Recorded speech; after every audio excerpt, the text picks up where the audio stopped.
23 taong gulang ako noong desisyonan ng pamilya ko na ako ang failure o bigo sa magkakapatid.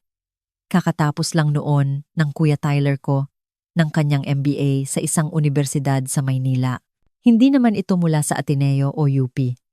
At hindi rin naman ganoon kabongga. Pero kung umasta ang mga magulang ko ay parang nakatuklas siya ng gamot sa cancer. Ipinaghanda nila siya ng graduation party na mas mahal pa sa isang taong upa ko sa apartment. 200 bisita, catered ang pagkain, at may slideshow ng kanyang mga achievements na sadyang kinalimutan ang 3 beses niyang pagpapalit ng course at ang semestreng bumagsak siya bago lumipat sa business ad. Hindi ako pumunta sa party na iyon. Nasa apartment ako, nagko-code hanggang 3:00 ng madaling araw, nabubuhay sa instant noodles at kape, binubuo ang isang bagay na pinaniniwalaan ko. Napansin ng mga magulang ko ang pagkawala ko. Tumawag si mama kinabukasan. Hindi ka man lang nagpakita para sa kuya mo. Napaka-importante ng araw na yon. May deadline ako, ma. Deadline. Sagot ko. Tumulo ang panghahamak sa boses niya. Para saan? Sa kaka-computer mo na naman? Yung startup mo? Tumawa siya. Talagang tumawa siya ng malakas. Anak, kailan ka ba maghahanap ng totoong trabaho? Si Tyler, may 3 offer na mula sa malalaking kumpanya. Ikaw, naglalaro ka lang dyan sa apartment mo. Binabaan ko siya ng telepono nang walang sagot. Iyon ang simula ng katapusan. Si Tyler ang laging paborito. Hindi dahil mas matalino siya o mas mabait, kundi dahil siya ang sumunod sa hulmahang gusto ng mga magulang ko. Gusto niya ang mga tamang bagay. Trabaho sa korporasyon, malaking bahay, membership sa country club, at ang imahe ng tagumpay. Ako, iba ang gusto ko. Gusto kong bumuo ng bagay na may saysay. Pagka-graduate ng college, kumuha ako ng trabaho sa isang maliit na tech firm para matutunan ang industriya. Tumira ako sa isang studio apartment sa medyo magulong bahagi ng lungsod. Ang kotse ko ay isang kinakalawang na Honda Civic na kinulayan na ng panahon at maingay ang makina. Nagsusuot ako ng mga damit galing ukay-ukay at ako na rin ang naggugupit ng sarili kong buhok. Ang bawat pisong natitira sa akin ay diretso sa ipon o sa side project ko. Hiyang-hiya ang mga magulang ko. Bakit hindi ka gumaya sa kuya mo? Iyan ang naging paboritong linya ni mama. Si Tyler naman, umakyat sa corporate ladder sa isang mid-sized logistics company. Bumili ng bagong kotse. Nag-enroll sa mamahaling gym. Nakipag-date sa mga tamang babae. At 2 taon na ang nakararaan. Nakilala niya si Vanessa. Galing sa mayamang angkan si Vanessa. Tunay na mayaman. Ang tatay niya ay may-ari ng chain ng car dealerships sa 3 probinsya. Nag-aral siya sa mga eksklusibong paaralan, nagbabakasyon sa Europe tuwing summer, at hindi pa naranasang magtrabaho ng mabigat. Maganda siya, sopistikada, at siguradong sigurado sa kanyang lugar sa mundo. Isang tingin lang ang ginawa niya sa akin at nagpasya siyang hindi ako kabilang sa mundo niya. Sa engagement party nila, tinanong niya kung ano ang trabaho ko. Nasa tech ako. Simple kong sagot. Parang IT support? Mga ganon? Ngumiti siya ng parang ngiti sa mga service crew. Ayos yan. Si Tyler nasa logistics management. Very demanding na field. Tumango na lang ako at nagpaalam. Pagkatapos noon, naging hindi komportable ang mga family gatherings. Laging may patamang tanong si Vanessa tungkol sa apartment ko, sa luma kong kotse, sa mga damit ko. Laging may kasamang ngiti at laging sinisigurong naririnig ng iba ang mga sagot ko. Nandoon ka pa rin sa studio na yon, Sarah? Di ka pa nakakabili ng bagong sasakyan? Ay, ikaw ang tumahi niyan? Ang creative mo naman. Hindi ako kailanman ipinagtanggol ng mga magulang ko. Kung tutuusin, sang-ayon pa sila sa kanya. May punto si Vanessa, sabi ni mama pagkatapos ng isang hapunan. 30 anyos ka na, baka panahon na para isipin mo ang totoong career. Baka maipasok ka ni Tyler sa entry-level position sa kumpanya niya. May career ako, ma. Ang paglalaro ng computer ay hindi career. Ang hindi alam ng pamilya ko, ang computer thing ko ay naging isang tunay na imperyo. 4 na taon na ang nakalilipas. Nakakita ako ng kakulangan sa merkado para sa supply chain optimization software. Ang mga malalaking kumpanya ay may mamahalin at komplikadong sistema. Ang mga maliliit at katamtamang negosyo ay wala. Gumawa ako ng platform na nagbibigay sa maliliit na kumpanya ng enterprise-level tools sa murang halaga. Nagsimula ako sa isang kliyente. Naging 5, naging 50. Kumuha ako ng unang empleyado 3 taon na ang nakararaan, tapos maliit na team, tapos totoong opisina. Tahimik, matatag, at sadyang lumago ang negosyo. Noong nakaraang taon, pumalo kami sa 1 figures, ang kita, 6 na buwan na ang nakararaan. Nilapitan ako ng isang Fortune 500 company na interesadong bilhin kami. Mahaba at komplikado ang negosasyon. Ang deal ay nagkakahalaga ng 160 milyon. Aalis ako na may 18 milyon, mahigit 4 bilyong piso, matapos ang buwis at pamamahagi sa mga investors at empleyado. Pero wala akong sinabi sa pamilya ko kahit isa nito. Bakit? Dahil may natutunan akong mahalagang bagay sa mga nakaraang taon. Ang mga taong binaliwala ka noong naghihirap ka ay hindi karapat-dapat na makisaya sa iyo sa iyong tagumpay. Isang dekadang sinabi ng mga magulang ko na nagsasayang lang ako ng oras. Isang dekadang ginawang biro ni Tyler ang kanyang bunsong kapatid na naglalaro ng computer. 2 taon akong trinato ni Vanessa na parang kahihiyan sa pamilya. Hindi ko utang sa kanila ang katotohanan. Isa pa, gusto kong makita kung paano nila ako tatratuhin kapag akala nila ay wala akong kahit ano. Iyon ang nagsabi sa akin ng lahat ng kailangan kong malaman tungkol sa tunay nilang pagkatao. Dumating ang text 2 linggo bago ang Thanksgiving. Bagamat hindi ito karaniwang holiday sa Pilipinas, ang pamilya ni Vanessa ay mapagpanggap at gustong makiuso sa mga tradisyong Amerikano. Mama, kailangan nating pag-usapan ang Thanksgiving dinner ngayong taon. Ako. Okay, Mama. Si Vanessa ang magho-host sa mansyon ng mga magulang niya. Magiging napaka-pormal nito. Ako. Sounds good, Mama. Ang problema, may mga alalahanin si Vanessa. Tinitigan ko ang telepono ko. Alam ko na kung saan ito papunta. Ako. Anong alalahanin, Mama? Pinaghirapan niya ang dinner na ito. Nag-imbita siya ng mga importanteng tao mula sa business circle ng tatay niya. Gusto niyang maging perpekto ang lahat. Ako. Lumabas ang 3 tuldok, nawala, at lumabas ulit. Mama, sa tingin niya, mas mabuti kung hindi ka na muna sumama ngayong taon. Nag-aalala siya na baka hindi ka bumagay sa ibang mga bisita. Alam mo naman kung paano ka manamit at kumilos. At sang-ayon si Tyler. Ayaw niyang ma-stress ang asawa niya sa unang Thanksgiving nila bilang mag-asawa. Binasa ko ang mensahe ng 3 beses. Ako. Inaalis niyo ako sa listahan ng bisita dahil sa tingin ng asawa ni Tyler ay masyado akong mahirap? Mama, huwag kang madrama. Isang holiday lang naman.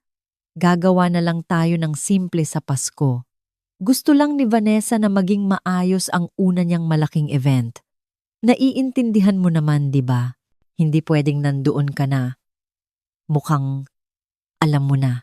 Nandoon ang mga business partners ng tatay niya. Importante ang first impressions. Nakaupo ako sa opisina ko. Ang tunay kong opisina na may view ng skyline ng lungsod. Sa building kung saan umuupa ang kumpanya ko ng 3 palapag.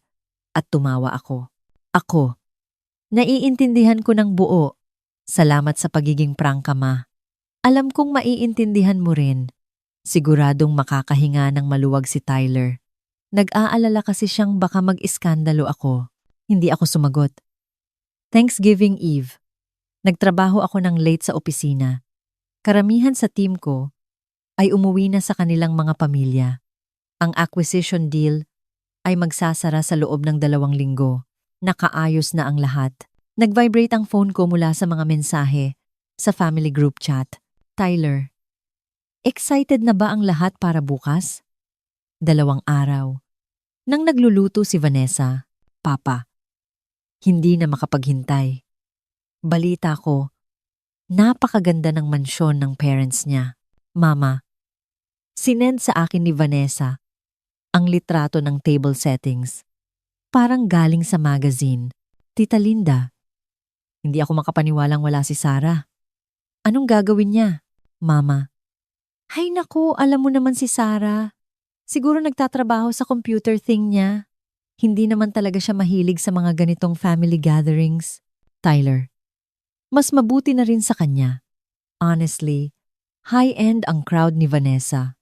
Baka naging uncomfortable lang si Sarah. Nakamute na ang chat ko. Bandang 8:00 ng gabi, tumunog ang telepono ko. Si Marcus Chon, ang co-founder at CTO ko. Nakita mo ba ang email? Tanong niya. Alin doon? Yung sa PR team. Gusto ng CNN Philippines at major broadsheets na mag-feature ng segment tungkol sa acquisition. Ipapalabas nila sa business news block bukas ng gabi. 6:00. Thanksgiving evening mismo, mukhang slow news day. Gagawin nilang lead story ang tungkol sa tech acquisitions at tayo ang bida. Gusto nilang i-highlight yung supply chain angle. Alam mo na, young entrepreneur builds company from nothing, sells for 9 figures. Feel good story. Tiningnan ko ang relo ko. Kailangan ba nila ako? Hindi. Gamit nila yung interview footage noong nakaraang linggo at press materials natin. Gusto lang kitang abihan. Baka gusto mong malaman bago umere. Salamat, Marcus. Sasabihin mo ba sa pamilya mo? Alam ni Marcus ang sitwasyon ko sa kanila. Hindi, sabi ko. Sa tingin ko, hindi. Tumawa siya. Magiging interesante to. Nag-isa ako noong Thanksgiving sa apartment ko, hindi yung studio na tinitirhan ko dati. Lumipat na ako 6 na buwan na ang nakararaan sa isang high-rise condo sa downtown. Pero hindi ko rin sinabi sa pamilya ko. Ang alam nila, nandoon pa rin ako sa magulong lugar, nagmamaneho ng lumang kotse at naghihirap. Nagluto ako ng simpleng dinner. Lechon manok, mashed potatoes, at beans. Kumain ako sa kitchen counter habang nag-i-scroll sa phone. Aktibo ang family group chat, Mama. Litrato ng magarbong table setting. Di ba ang ganda? Ginalingan talaga ni Vanessa. Tyler, amazing talaga ang asawa ko. Papa, ito na ang pinakamagandang Thanksgiving na naranasan natin. Si Vanessa ay inad sa chat. Nag-post siya ng selfie kasama si Tyler. So grateful for family, yung tunay na pamilya na nagpapakita at sumusuporta sa isa't isa. Muntik na akong matawa. 6:00 ng gabi, binuksan ko ang TV para sa business news. Ang anchor ay kilala ko.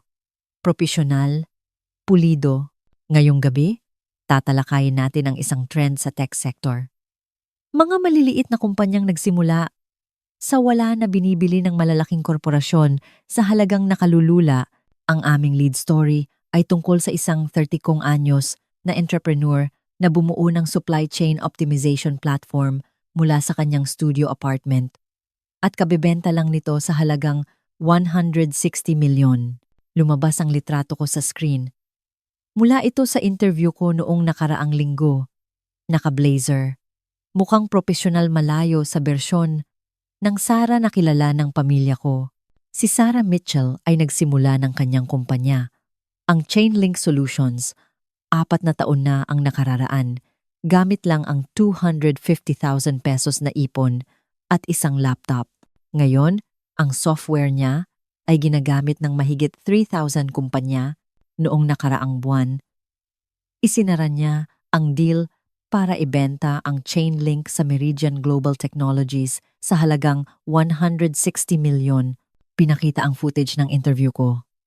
Nakakita ako ng puwang sa merkado. Sabi ng boses ko sa TV. Ang mga small at medium businesses ay hindi afford ang enterprise software. Naka-spreadsheet lang sila. Alam kong may mas magandang paraan. Nagpatuloy ang anchor. Ang kwento ni Mitchell ay kahanga-hanga dahil itinayo niya ang kumpanya nang walang venture capital funding. Ayon sa mga industry analysts, ang acquisition na ito ay isa sa pinakamalaking exit para sa isang bootstrap tech company ngayong taon. Tumagal ang segment ng 6 na minuto. May mga eksperto na pumuri sa inobasyon. Pinakita ang opisina namin, ang team, ang paglago ng kumpanya. 4 na beses nilang binanggit ang presyo ng acquisition. Nagsimulang tumunog ang telepono ko bago pa matapos ang segment. Ang unang tumawag ay ang college roommate kong si Jessica. "Oh my God, Sarah, nanunood ako ng balita. Bakit di mo sinabi?" Hindi pa kasi pinal hanggang kamakailan lang. 160 million, Sarah. Hindi ko ma-imagine. Grabe. Oo. Nakangiti kong sagot. Magandang taon to. Teka, alam ba ng pamilya mo? Hindi pa. Hindi pa. Jess, nasa TV ka. Imposibleng di nila malaman. Tumawa siya. Diyos ko, magiging magulo to. Sunod-sunod ang tawag. Mga kaibigan sa college, dating katrabaho, mga taong taon ko nang hindi nakakausap. Pare-pareho ang reaksyon. Gulat, pagbati, at pagtataka kung bakit wala akong sinabi. Bandang 6:30, nagsimulang dumagsa ang text mula sa mga numerong hindi ko kilala. LinkedIn messages, Facebook, Instagram. Kumakalat na ang balita. Alas. ISIS sangkong patlamang sila nga. Sumabog ang family group chat. Tita Linda. Totoo ba to? Tita Linda. Screenshot ng article. Sarah, nasa TV ka. Screenshot ng article. Tito Rob. Anong nangyayari? Pinsang Jennifer. Tumawag si Mama. Sumisigaw tungkol kay Sarah na nasa TV. Tita Linda. Binenta niya kumpanya niya? Sa halagang 160 million? Tito Rob. Imposible yan. Tita Linda. Nasa CNN. In-interview siya. May buong segment. Pinsang Jennifer. Tinitignan ko na online. OMG. Pinsang Jennifer. Ma. Pa. Tyler. Tinanggal niyo siya sa Thanksgiving dinner kanina. Tumahimik ang chat ng 30 segundo. Tapos, Mama. Sarah. Mama. Sarah. Totoo ba ito? Mama. Bakit hindi mo sinabi sa amin? Tyler. Joke lang to, di ba? Papa. Sarah. Pinanood ko lang ang pagpasok ng mga mensahe. Hindi ako sumagot. Tumunog ang phone ko. Mama calling. Declined. Tumunog ulit. Tyler calling. Declined. Papa calling. Declined. Tyler ulit. Declined. Text galing kay Mama. Sarah Elizabeth Mitchell. Tumawag ka ngayon din. Kailangan nating pag-usapan ang balita sa TV. Usaping pamilya ito at dapat sinabi mo sa amin. Mute. Do not disturb. Nagsalin ako ng alak. Kinabukasan, nagising ako na may 47 missed calls at 32 voicemails. Pinakinggan ko habang nagkakape. Mama, 6:47. Sarah, nakita ka namin sa TV. Anong nangyayari? Tumawag ka. Lahat, nagtatanong, at hindi namin alam ang isasagot. Nakakahiya sa amin. Tumawag ka. Tyler, 6:05 PM. Sarah, anong binenta mo daw ng 160 million? Hindi yan totoo, di ba? Tumawag ka. Nagwawala si Vanessa. Papa. 7:03 PM. Sarah, galit na galit ang mama mo. Kailangan nating pag-usapan to. Pinagmukha mo kaming tanga. Wala kaming kaalam-alam na kung ano man ang ginagawa mo. Tumawag ka. Mama. 7:00 PM. Sarah, hindi tumitigil ang tawag ng mga tao. Lahat nakapanood. Bakit mo ililihim sa sarili mong pamilya? Sobrang nasasaktan ng kuya mo. Hiyang-hiya si Vanessa. Paano mo kami natitiis na i-uninvite ka namin tapos alam mo pala to? Tumawag ka. Tuloy-tuloy lang. Bandang 9:00 ng gabi, nagbago ang tono. Mama, 9:03 PM. Anak, nag-iisip ako. Masyado yata kaming naging mabilis magdesisyon sa Thanksgiving. Miscommunication lang. Gusto ka talaga namin doon. Pamilya tayo. Tumawag ka para mapag-usapan natin ito ng maayos. Tyler, 9-17. Hey, sis! Look, alam ko medyo weird ang relationship natin. Sorry kung naparamdam ko sa iyong mababa ka. Alam mo naman, asaran lang ng magkapatid. Proud na proud ako sa iyo. May ideas ako kung paano mo mapapalago ang pera o kung naghahanap ka ng investment. May connections ang kumpanya ko. Kita tayo. Treat ko dinner kahit saan. Seryoso. Gusto kong ayusin to. Papa. 9:34 p.m. Sarah. Proud ako sa naabot mo. Alam namin ng mama mo na may mararating ka. Dapat tayong mag-usap bilang pamilya tungkol sa future plans.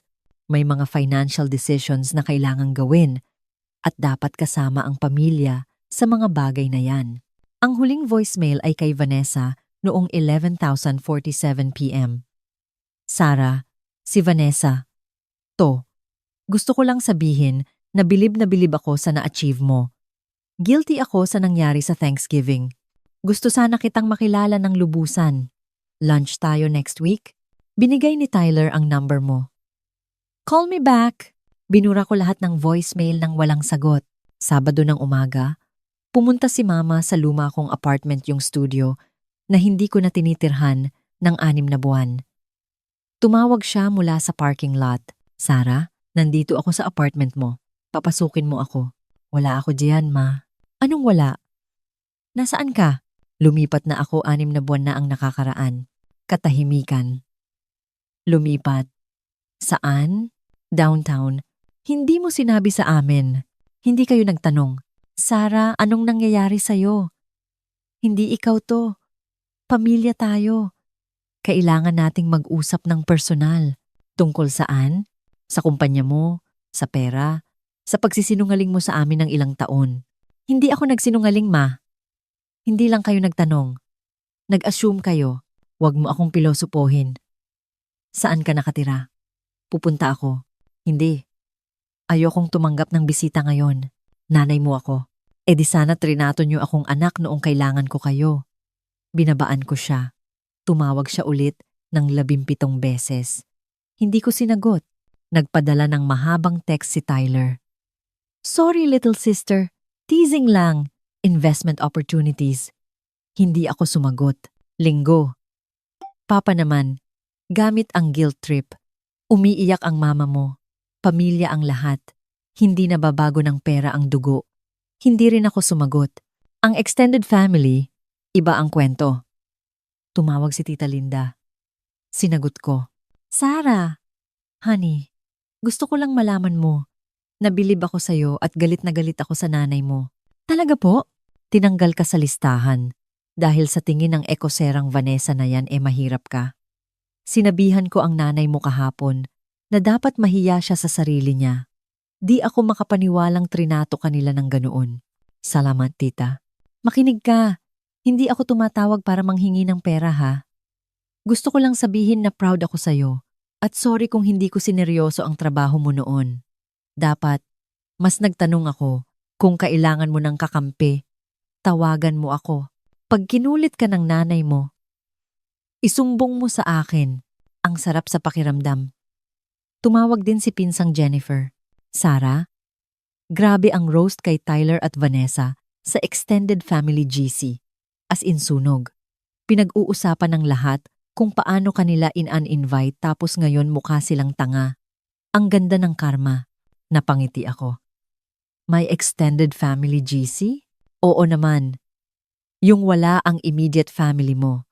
Ginawa namin years ago kasi nakaka-stress ang mama mo. Anyway, kakampi mo kaming lahat, sabi ni Tito Rob. Si Tyler daw ay parang tsinelas na walang pares walang silbi.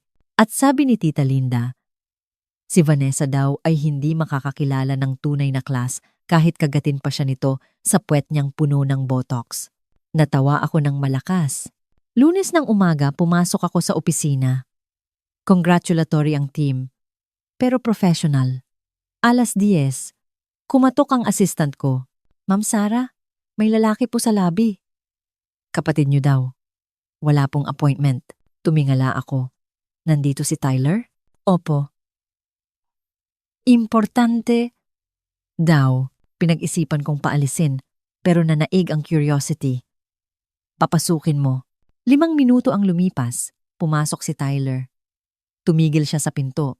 Nakatunganga sa paligid. Nasa 23rd floor ako.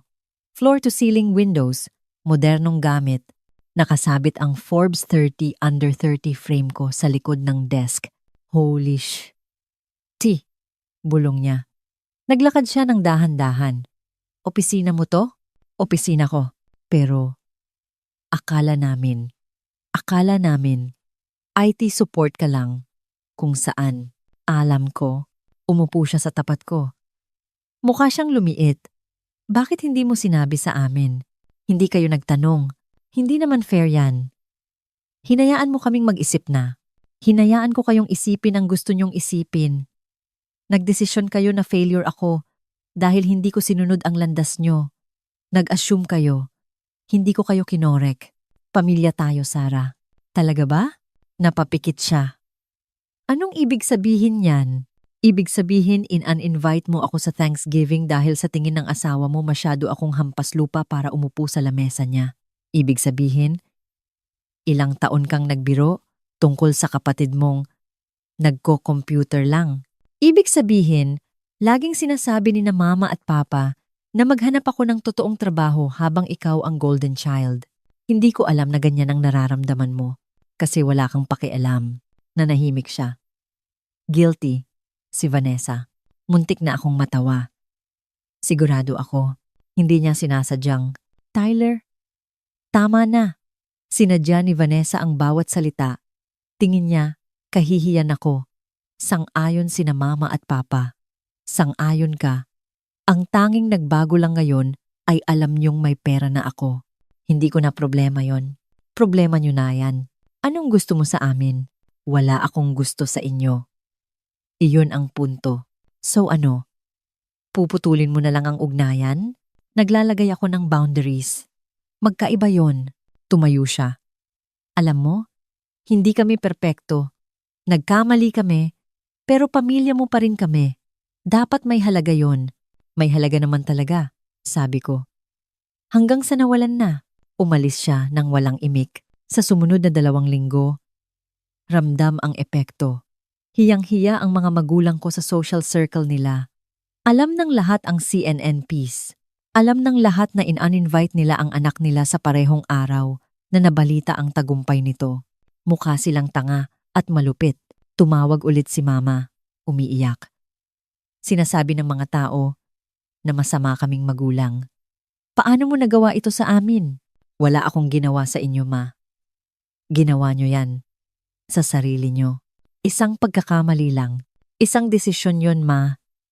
Pinili niyong iwan ako dahil hindi ako pasok sa standards ni Vanessa. Hindi yon pagkakamali. Balita ko. Nagkakalabuan na sina Tyler at Vanessa. Maraming sumisi kay Vanessa at pati magulang niya ay nadismaya. Nag-email si Papa tungkol sa estate planning at appearances.